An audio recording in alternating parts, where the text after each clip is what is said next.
got tradition, feel so alive. Summer rhythms flame with a thrive. Go, go, go, oh, shine around. Hear the summer sun, we're a summer loving crowd. Talking Brazil ball, we're breaking it down. Hello, everybody. Welcome back to Talking Brazil Ball, the podcast all about Brazilian football. And we've got a show to do finally. The Brazilian football is back. The Brasileirão is back. And we at Talking Brazil Ball are back to cover the games in all the glory. I'm joined as always by George, my co-host. And George, we've finally got a proper show to do, haven't we, today?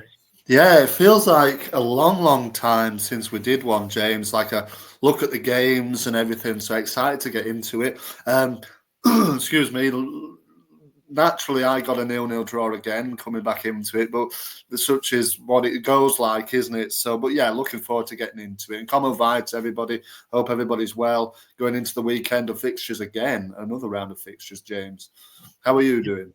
Yeah, I'm all right. Doing all right. We've got a lot to get through, really, haven't we, in terms of one full match day and then one kind of almost full match day, which we're going to go into more detail. You've got your new Leeds shirt on there, haven't you? That's very kind of Brazilian in colours, isn't it? And also, you'll no doubt want to talk a little bit about your latest Brazilian edition at Leeds, George. Yeah, of course, James. It is. It's a lovely shirt. This not just aesthetically, but it feels really nice. Very much a hark back to the early years of 2000, 2001, 2002, where the lads stayed up in this shirt in the Premier League. We beat Arsenal at Highbury. Mark Viduka scored a lovely goal, actually. And this is a throwback to that kit. It's really nice. Nice blue, nice yellow trim, yellow and white trim. Very much a Brazilian away kit, could be in another guise. So, of course, James.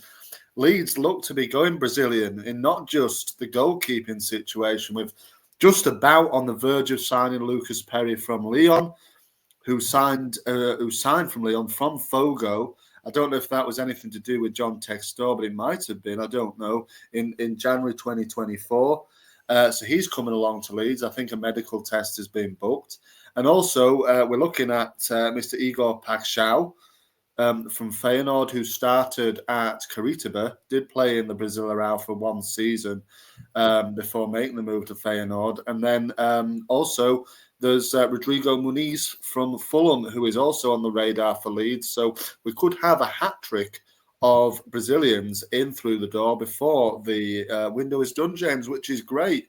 From my point of view, we cover it so heavily on Brazil ball, Obviously, Muniz starting from Flamengo, didn't he? So that's very much an up-and-coming player. Muniz, well, I guess he is in one respect, but Leeds definitely getting that Brazilian influence in there, which is good to see. Like you said, from your point of view, give us a few more pointers to talk about as well. Anyway, let's get into it, George. Let's run down those scores first of all, from match day 15, I think it was, wasn't it? And then match day 16, was it? Well, match day 15, and then the one we're looking at is match day 16. So run down those 15 from last weekend, and then the 16. I think the 7 results for that we're going to go into today. Yeah, it would be a pleasure of mine, James. I'll just find the music. Incidentally, I will have a quiz for you next week. I haven't got one for you today. But it started, James, on Saturday the 19th of July. Fortaleza 1, Bahia 1, Vasco 1, Grêmio 1. Mirassol, James, are doing fantastic. A 3-0 win over Santos.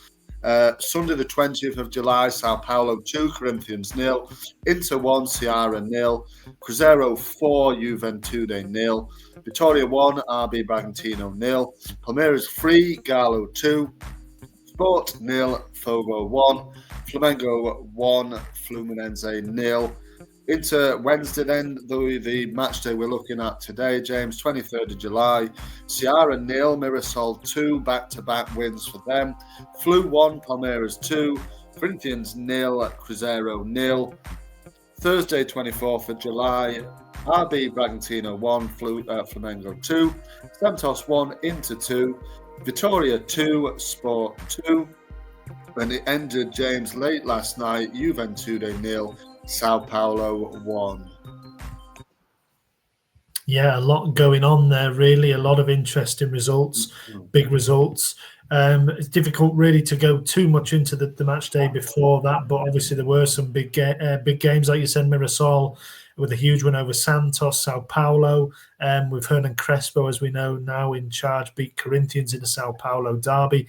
Inter, thankfully, got another late win from my point of view, and they're kind of rolling a little bit again now. Cruzeiro smashing Juventude, a big win for Vitória, who have got the new manager as well, haven't they? Kirill. And Palmeiras and Galo looked like a great game. And obviously the Flamengo, the Fla-Flu derby was won by Flamengo. So, yeah, lots to go at there. But I think let's park it, George. It's happened. It's done. And let's, like you said, go on to the match day 16. And as you mentioned there, you did get another 0-0. It was a good-looking game, really. Corinthians are in a bit of mixed form, aren't they? Really, they haven't got going fully yet this season. And Cruzeiro, I think, obviously you chose it because they're absolutely flying at the minute. But a ball draw on this one. What was your takeaway from it? Yeah, it's such a shame, James, really. But like I said at the top, true to form for me with a 0-0 draw again. It just seems uncanny the amount I'm getting of a game of the round. But it did look a good looking game on paper. Corinthians are in really bad form, actually, James. Only one win in 7 league games now. They're struggling to score goals. They're struggling to get anything really properly going. I think Donovan Jr. will see himself coming under a little bit of pressure if he don't get a result in the next 1 or 2. They're playing Fogo tomorrow as of recording, so that's a big game and maybe a chance to get back on winning terms. But it seems like Corinthians did play a little bit better than they have been doing, though. And from what I could glean from it, yeah, it was very much an even game, James. It was very much an even game. Corinthians attack, then Cruzeiro. The goalkeepers were on fairly decent form. Cruzeiro did have a lot more shots, but they couldn't really muster too much on target. But the goalkeepers did again, and the defenders probably prevail in this one. I was a bit disappointed with Cruzeiro. Why I picked it was because as well they're absolutely flying, like you said. But in this one, drew a blank and just couldn't get much going at all. But they still do, still sit top of the table, James. A point ahead of Flamengo. They do have a game in hand, do Fla, but they'll have taken that 16 games in, of course, and Hadim is really well. I think they're 10 now unbeaten in the league, which is an incredible achievement. I think they're actually even more than that. So they're going really, really well. They've only lost 2 all season. And for me, it's a bit like Fortaleza last season, James, a little bit earlier than perhaps they started to get going. But it's a bit of a surprise up there at the top.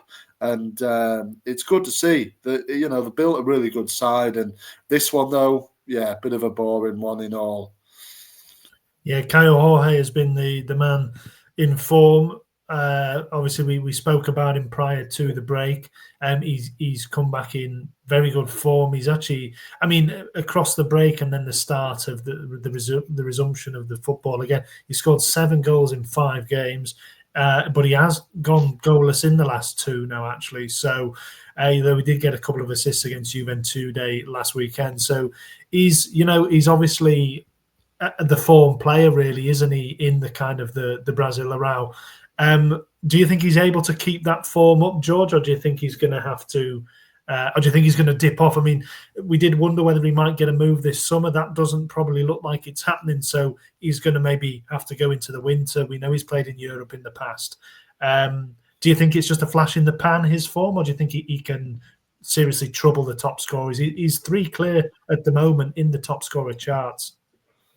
I don't know, James. It's difficult to say. Like I said, he's gone 2 without a goal now, which is lean form from his form that he's hit in the start of the season. So it'll be disappointing, but he did get a couple of goal involvements, like I said, in that big win over Juventude over the weekend. But I don't think he will, personally. I think he's in a hot run of form. I think it's possibly just that is a purple patch of form. He might have a good season, and I'm not saying it's like he's, I think he'd probably be able to keep it up all season. He'll get a few goals. What has he got? 12 goals has he got?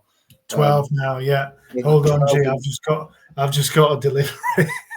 Hang on a second. You keep talking. I need to get it because I've got some flooring being delivered. Well, I can pause it, can't I? Oh, if you pause it, pause it then. I'll just be 2 seconds. Hang on. Yeah, so I had to run off, get the delivery. Yeah, we were talking about Kyle Jorge. Carry on. Yeah, so I think he's I think it might be just a little bit of a purple patch for him, James. Actually, I think it's, whether I'm not saying he's going to stop scoring goals right now, but I think you've got to wonder why somebody hasn't come in for him, and they probably looked deeper into his attributes and thought actually maybe it's and why it didn't work out for him at Juventus earlier on in his career. So I think he will score goals this season. I think Cruzeiro will do incredibly well. But I don't think it'll be past where he continues to go up and up and up and score goals for fun. He's only 23, isn't he? But I do think it's... Otherwise, Juventus would have... I mean, it doesn't always happen, does it? But otherwise, I think Juventus would have... they would have... He would still be playing in Europe potentially if he was more of a consistent scorer, I think.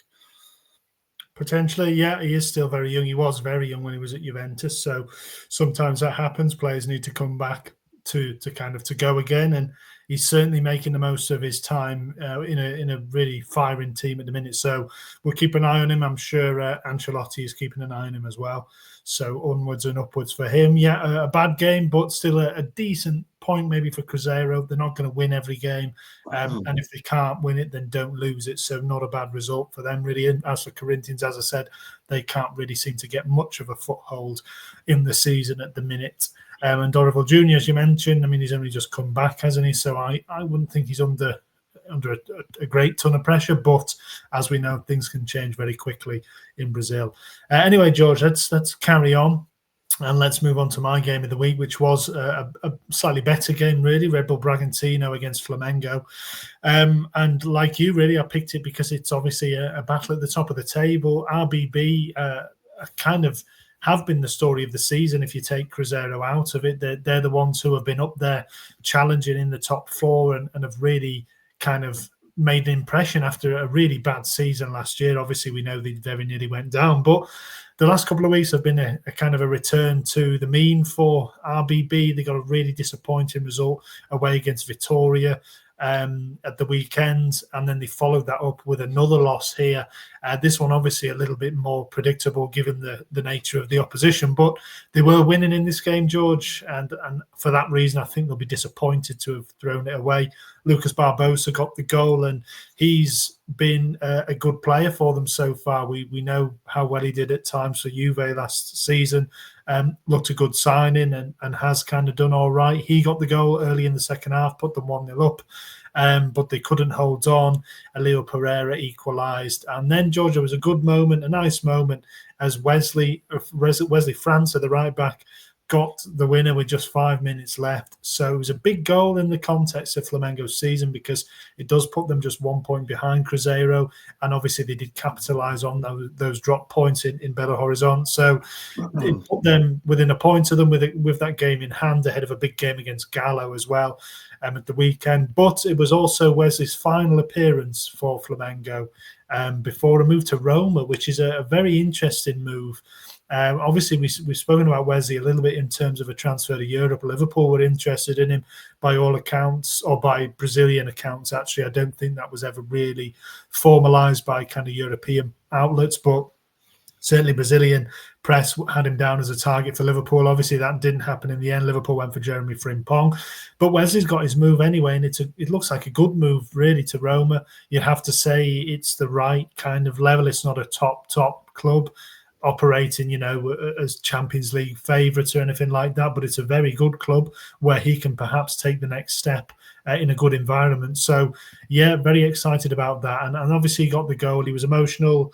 I think everybody was emotional, really. He's a Flamengo youth product, so he's been there for a number of years, obviously very experienced for his age, and a real talent. So a nice moment, and obviously he was still in the running as the young player of the round for us as well, given he's only 21. But we didn't give it him on this occasion, which I mean, looking back, you said to give it him, really, didn't you? It was a bit harsh, maybe not to, but I just thought it gives us more to talk about if we give it somebody else. But he was certainly in the running, and for the last time we're going to talk about him. So what's your thoughts on that move, George? I know that Flamengo have moved to replace him already. So if you just give your thoughts on that, and I can reveal who they're going for actually in his stead. Yeah, I think it's great, James. We love to see the Brazilian players progress into Europe, and we know European football for many of them is where they want to be, really. If they're young like he is, he's at 21, so he's young, he wants to move to Europe, challenge himself at another level. I think, like you, it's a good level for him to go to. Roma, really historical side, very well supported team, but it's not at the pinnacle of Italian football. They're not playing at the top level in Champions League and stuff where they used to be. So it's a good level for him to test himself at, and then potentially move on to other European competitions like the Premier League, potentially, like you mentioned. Obviously, it wasn't probably a serious situation for him to come to a team like Liverpool, but it's a good level for him to go at. And I love seeing the young Brazilian lads have a go at Europe early on in the career. I think it's great. Yeah, I think he was linked with City as well, and City still need a right back, I think, but that obviously didn't happen as well. But anyway, Flamengo, like I said, look like they're moving to replace him. And this is an interesting one, George. I don't know if you've seen this, but they look like they're getting Emerson Royal, former Tottenham player, former Tottenham, Barcelona, Real Betis, and a former Gallo man as well, George. He came through at Ponte Prata, and then he moved to Gallo in 2018, and then he went to Spain, and a Brazilian international, 10 caps. He's still only 26, unbelievably, actually, Emerson Royal. So been around a while, loads of experience, and he's at Milan obviously now. So he's going to swap the black and red of Milan for the black and red of Flamengo, by the looks of it. So he's going to be the replacement. And also they're moving to sign Samuel Lino from Atletico Madrid, which, to be honest, I was surprised about. I like Lino. I remember him in Portugal. I think it was Gil Vicente he was playing for. And for some reason, I was watching the game, and he really stood out. He got his move to Atletico, and he's been a decent player for them, to be fair. A winger. And yeah, he looks like he's coming to Flamengo as well. Also, as I sent to you the other day, they've signed in Saul Niguez from Atletico as well. So 3 big signings. I mean, Saul is a bit of a headline one, isn't he, really? We don't really know the level he's at. As you said, George, he kind of flopped at Chelsea. He hasn't really been on the top of his game for probably 4 or 5 years, really, maybe even longer, Saul. But a European player, a big Spanish player coming to Flamengo, that's an interesting one as well, isn't it? Oh, it's Flamengo, James. I didn't know about Emerson Royal, but again, they're making moves, aren't they, in the transfer window here? They've bought Jorginho in from Arsenal as well. Saul as well played with Jorginho at Chelsea as well. So that's almost like almost like a Premier League midfield there, isn't it? If you look at it, it's a really, really good window this for Flamengo, and it only strengthens my sort of thoughts that they are going to be right at the top. They're going to win the league. They're strengthening more than anybody else. I know Wesley's a big loss for them, but if you can bring in the likes of Emerson Royal in the Brazilian league, James, I know he's a bit. Milan are a funny team, aren't they? A little bit washed up. Players go to Milan, and they're not like Roma in the same division. They're not quite what they were, and it's a bit of a players just seem to rock up and do what they want, and then they're going to move on to whatever. It seems a team that people are just, doesn't seem a serious team, as they say at the moment. But Flamengo definitely are, and I like the business that they're doing. Definitely Saul, I think, is an unbelievable, ambitious signing. I know they worked very, very hard in the night into it for this deal to happen, and looks like they're going to. It was confirmed yesterday, wasn't it? So looks like he will line up against Gallo on early hours of Monday morning here, which will be. I'm fascinated to see the makeup of the team, and I really like the manager as well, James. He's doing a really good job. Yeah, no, he is.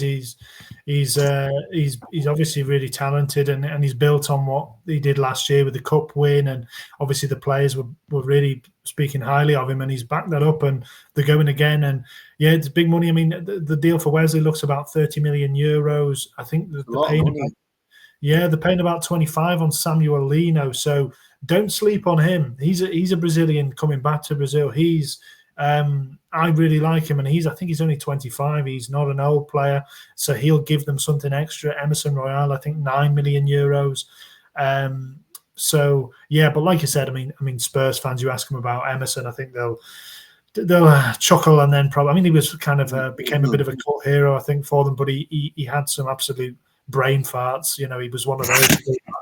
So we'll wait and see. I think Wesley may be a bit more of a solid kind of fullback, but obviously he's still a very good signing. So yeah, Flamengo doing big things, and like you said, George, I think they really have to be title favourites still. But Cruzeiro, I'm sure, and Palmeiras, as we're going to look at shortly, probably have something to say about that.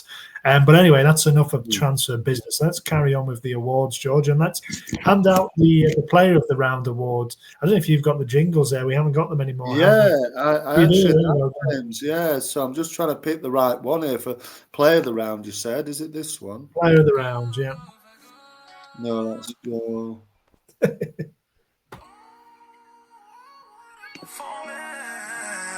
Five stars. He's gotta be Player of the Round.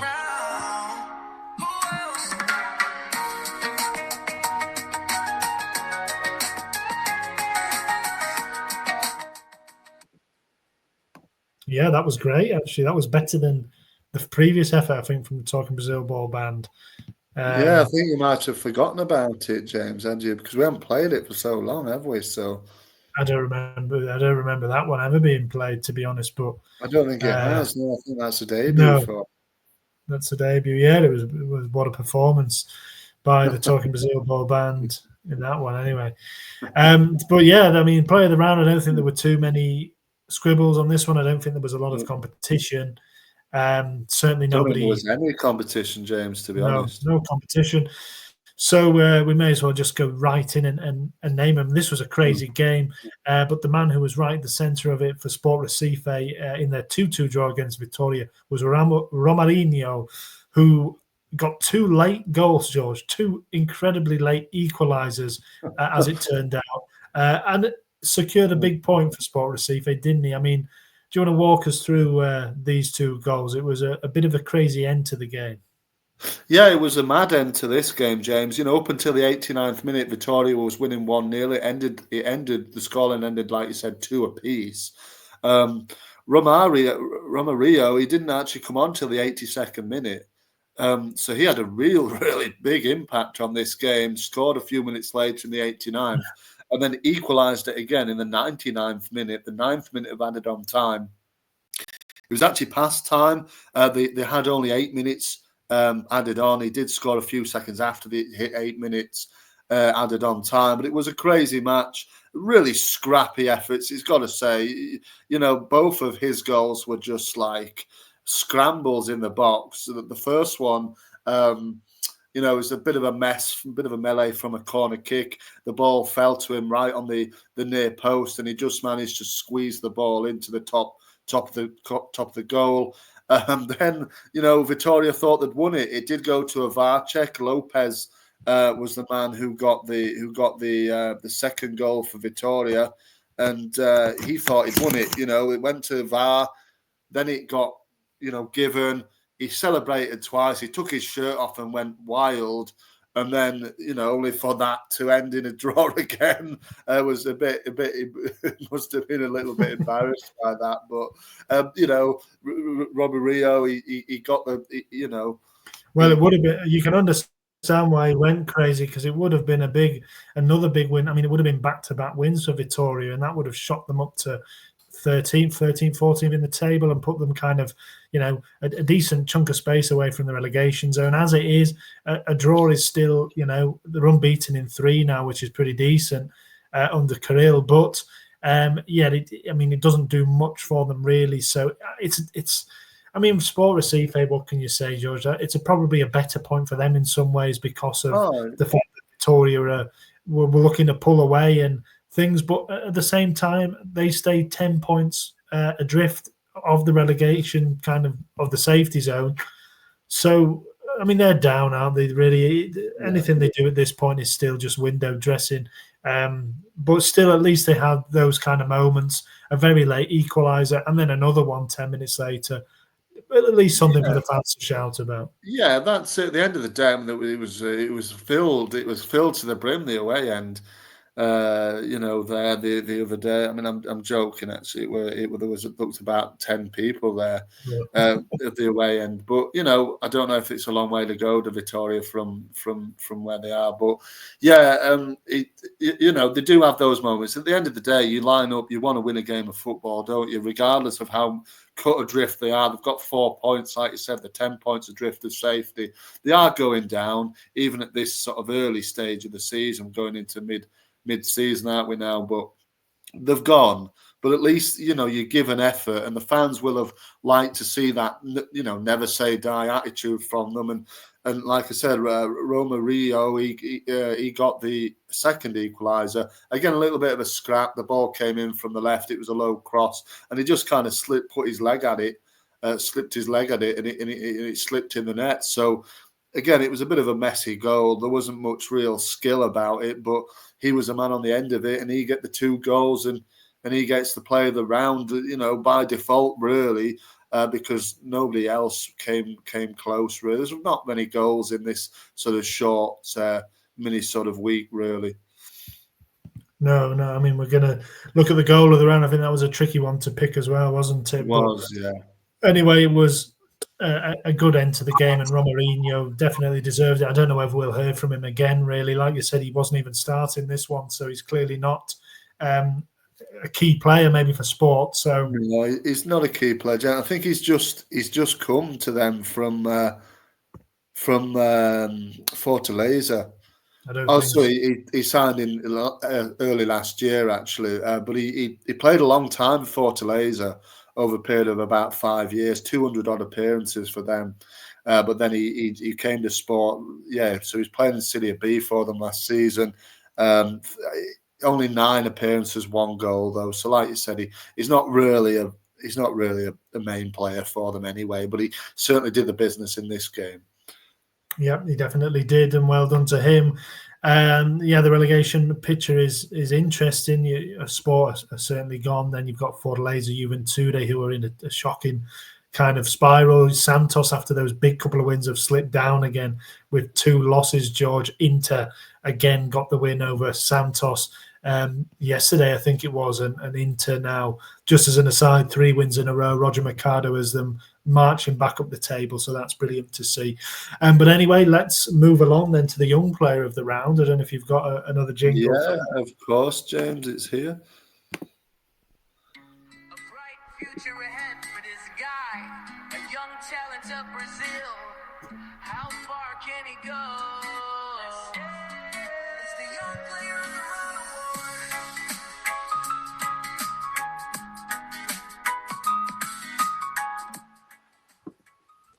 So there you go. Yeah, fantastic stuff. Like we said, Wesley was certainly in the picture for this one, and for the last time, really. Perhaps we should have given it him, but anyway, we didn't, and we did give it to another young player, George, who won the game for his team up at the top of the table. That's a player who we have been a little sceptical about at times this season, but he's kind of doing okay. I think he's probably at least the second time he's won this award, isn't it, Vitor Roque? Yeah, I think it is about the second time, James, and need to see more from Roque, really. We keep saying it every time we speak about him, really. But he really needs to, for the money that Palmeiras have paid for him, he does need to do a little bit more, and that was his first goal, I think, in 7 games since sort of mid-May. That league game, should I say, but I think in any game, I don't think he scored at the Club World Cup. Need to see a lot more from him, and it was a lovely goal. This, to be fair, it was really well anticipated because Fluminense back line were messing about with it at the back, and he tried to play a square ball to the centre back, and Roque kind of read it, and he intercepted it, went into the box, did a little shimmy onto his left foot, and then slid the ball under the goalkeeper into the net. It was a nice goal, and hopefully that gives him some confidence because it's really not gone as planned, I don't think. And I don't think Palmeiras. I think Palmeiras, they might be a little bit cutthroat about the whole thing. He's got 3 goals all season from 13 games. Not good enough, really. Given I know he's only 20, but the whole fanfare around him, the fact of him coming, back to Brazil, I think he does need to do a lot more. Yeah, I mean, he actually, because he did look, I mean, he had a difficult start of the season. It looked like he turned a corner, like you said, back in May. He scored 3 goals in 3 games, one after another.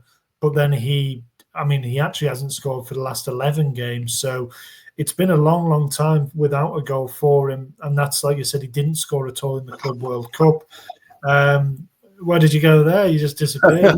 I don't know. I think I accidentally pressed a button on the laptop and it just went. But yeah, well, I mean, as I was just saying, he scored 3 goals in a row, 3 games in a row back in May. He actually hasn't scored for 11 games since then. This was his first goal since then. So, yeah, it's been a real difficult kind of season for him, but it should do him good. I mean, it's a big game, that as well, against Flu. Flu were obviously on the back of a really good Club World Cup, were doing pretty well. And I've since I come back lost 2 massive games. Obviously lost the derby, lost against this one against Palmeiras, having been winning as well. 3 losses in a row puts them in 8th at the minute, and you'd have to say that's curtains for any kind of title charge they might have had. For Palmeiras, they really needed to win this as well. You'd kind of have to say they are only 5 points back on the leaders, Cruzeiro. They had 2 games in hand, George. It always seems to be the case with Palmeiras. They always feel to have some games in the pocket. It feels a bit like Man City always did during the title races with Liverpool. We'd always be clear at the top, but City would always seem to have a game in hand from somewhere which would put them ahead if they won it, and inevitably they always did. So Palmeiras have that at the minute. So they've got another biggish game against Grêmio coming up, so they'll fancy the chances in that one. And for Roque, hopefully it can be a bit of a springboard for him, because it was a pretty big moment. Yeah, it was massive, James. And he took to Instagram again. It seems a religious boy, does Roque, and he said, picture of them celebrating, a few pictures of him and him celebrating on his knees and stuff. And he said, "Thank you, Lord, for your grace. You are at my strength. Very happy for the victory and for the goal." So, yeah, just a quick thank you to his Lord there, and then pleased for the goal. So, we know a lot of Brazilians are very religious, and yeah, it was a big moment for him. I mean, like I said, it was a well taken goal, and the winner makes it even sweeter.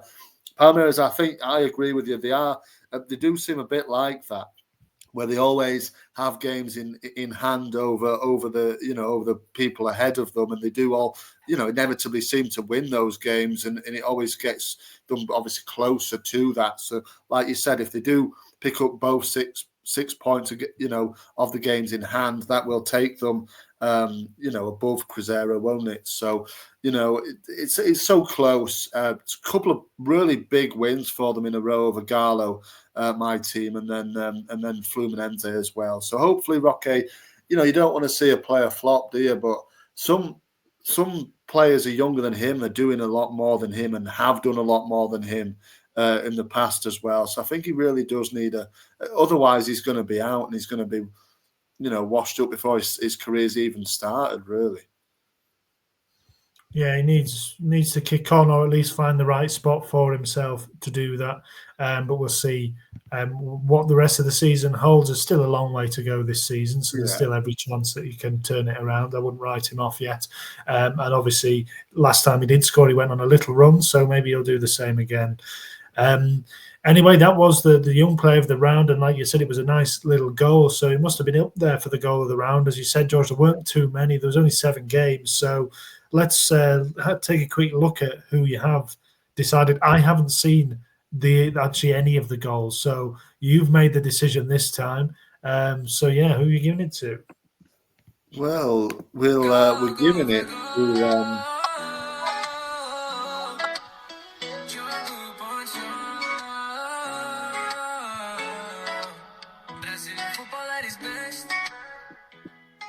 So we're giving it to our friend Lucas Neves, James, who, again, there wasn't many. Like I said, there was a 4-goal game. Vittoria and Sport Recife. All the goals are a bit scrappy. All of them were a bit like nondescript, really.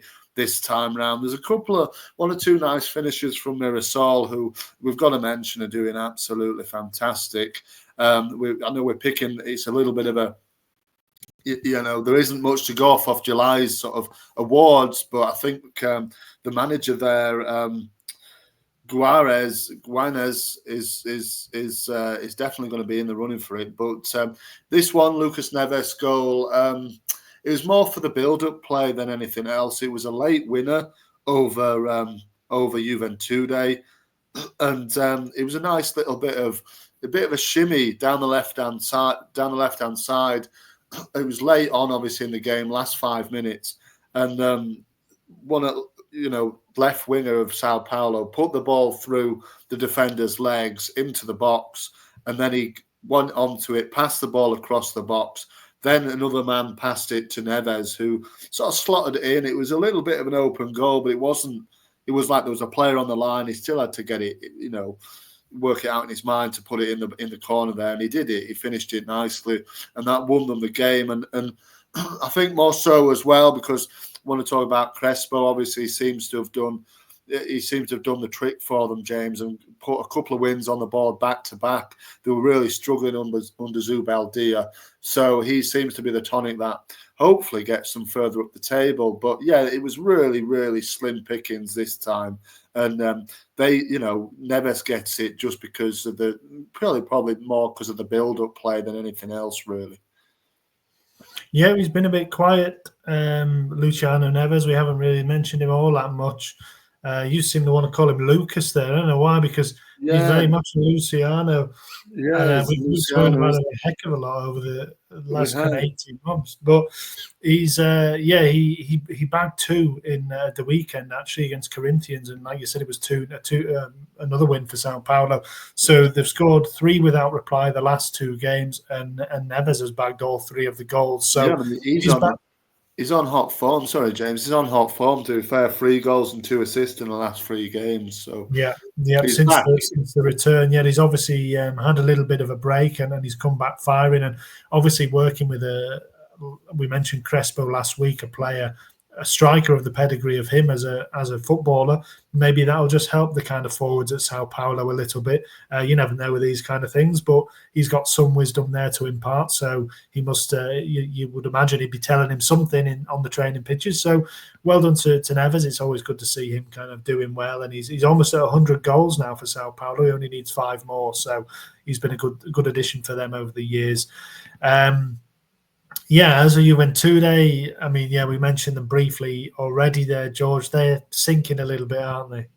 Yeah, Juventude, are just not doing it, are they, James, at the moment? I don't think they've won a game they beat Sport Recife, a couple of weeks ago. Other than that, that's the only win in since April. So, yeah, they really need to pull the socks up to Juventude. They obviously changed the manager about, didn't they, not too long ago?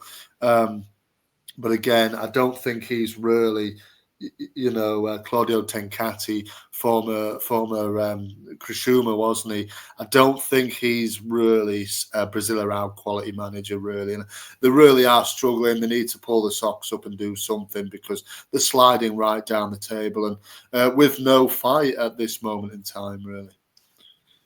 Yeah, they do look absolutely nailed on for relegation. But we saw maybe, I mean, last year they started the season pretty well and then kind of faded. So maybe they'll do something. Maybe they'll have a kind of a reverse season. We'll just have to see. But for the moment, it certainly isn't looking very good. They've got Bahia next as well, who are obviously still in pretty good form themselves. So that doesn't look particularly promising for them. So yeah, that was the awards, George. Like you said, a smaller match day for us to come back into, but still nice to kind of go through the usual process again and get back to it. Hopefully, we don't have to face any more kind of elongated breaks throughout the course of the season. There is another full round of fixtures coming up at this weekend, isn't there? So why don't you run those down for us, and then we'll pick the matches of the week. Yeah, it'd be a pleasure, James, for me to do that. So, yeah, it starts tomorrow, Saturday, the 26th of July. Fogo against Corinthians. Then we've got Fortaleza against RB Bragantino and Mirassol against Vitoria. Also, tomorrow is Sport Recife against Santos. They're all 10:30 kickoffs in the UK. Into Sunday, July the 27th, then Palmeiras against Grêmio is a 1 a.m. kickoff. Cruzeiro against Ceará, Sao Paulo hosts Fluminense, Bahia hosts Juventude, like you said, James, and Inter hosts Vasco. That one's at 10:30 on Sunday night. Then into Monday, July the 28th, Flamengo hosts my team Galo at 12:30 midnight in the morning. And then Wednesday, the 30th of July, the match day concludes with Grêmio, who host Fortaleza. That's another 12:30 a.m. kickoff here in the UK. I'm not sure we've pulled that one from, but I don't think that's part. I think that's an extra. I don't know where that must be. Oh, sorry. That's from a previous round, isn't it? I think. Yeah, sorry, it is. It's until the next.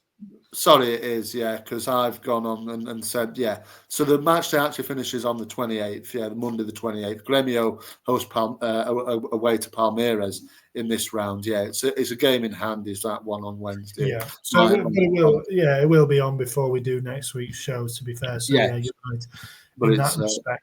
But it'd just be an outlier, won't it? We won't actually be looking at that one. Yeah, we'll just leave it. I'll just leave it probably. What you kind of thinking looking at that, George? I don't think there's anything that really stands out immediately. Nothing massive, is it? That stands out completely. But I think obviously flat against Galo, that's a decent one. I haven't seemed to look at Galo for a little while, but I think I'm going to go with Sao Paulo Fluminense, James, just because I like I like that game. It seems like quite a cool match to cover, really. So Sao Paulo doing well, like we just mentioned, under Crespo, and Fluminense. I've started the season not too bad. A little bit of a hangover, it seems, from the Club World Cup, but ultimately, they've done okay under Renato Gacho, isn't he, the manager there at the moment? So yeah, I'm going to go with that one, I think. Yeah, nice choice. I think I'm going to go for Mirassol against Vitoria, just because, I mean, Mirassol, we've mentioned them there in passing, but I think they deserve a bit more love. And whatever happens in that game, they're still going to be in a decent position in the table, currently up in 7th, amazingly. So, and Vitoria as well, like we said there, under Kirill, have kind of started picking up again. So obviously they had that late two sucker punches from Romarinho, but they're still on a good way. So I think that should be a good clash, really. Two teams who are a little bit in the ascendancy. So I'm going to look at that one, I think. Yeah, that's a fair comment, James. Like I said, I think Mirassol, we do need to show them a little bit more love because they are doing incredibly well. It's two back-to-back wins against two other fellow promoted sides without conceding a goal in the last two is quite something, on top of how they're doing anyway in the league. It's really well done to them. They're just absolutely going with it with no fear. And you see what happens sometimes. We both, I think, put them dead last, didn't we? I don't think that's going to happen. So fair play to them. They're smashing it. They're unbeaten in 6, I think it is, in the league. Yeah. I mean, they've only lost 1 of the last 10 or something like that. They've really been incredibly good. Really, you can't You can't believe what they're doing almost. And I think they are going under their head. They've only lost 2 games all season out of 14. I mean, as a team in their first ever season in the top division, that's absolutely incredible. So yeah, they're doing so well, and you do probably expect a bit of a reversion to the mean in maybe the second half of the season. But they're getting the points on the board now, and that could be crucial. They've already got 24 points, so Sport Recife probably won't match that all season. So they're giving themselves a really, really good chance, and we'll take a bit of a closer look at them next week. Right then, George, I think all that's left is just to run down the table, and then we'll call it a day. Yeah, no worries, James. So top of the tree is Cruzeiro on 34 points. Second is Flamengo on 33. Third, Palmeiras on 29. Fourth, RB Bragantino on 27. Fifth is Fogo on 25. Sixth is Mahir on 25. Seventh, like you said, James Mirasol on 24. Eighth is Flu on 20. Ninth is Galo on 20.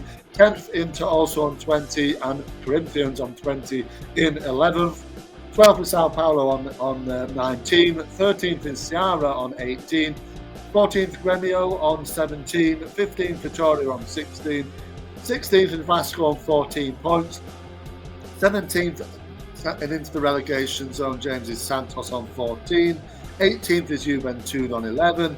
19th is Fortaleza, also on 11 points. And bottom of the table, of course, 4 points on the board, 20th position, as always, is Sport Recife.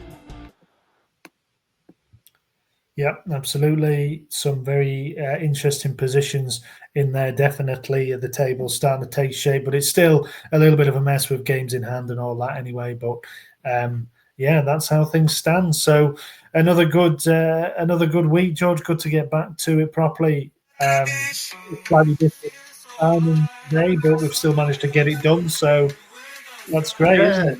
Yeah, there's been one or two hiccups, hasn't there, James? And we're in a time scale where we've got to really fit it in here today. But yeah, it's been great to talk to you again, James, about we love it, don't we? So, everybody have a good week and enjoy the games over the weekend. And we'll resume next week and see how it went down. But enjoy your week and adios. Yeah, thanks for listening, everybody. Adios.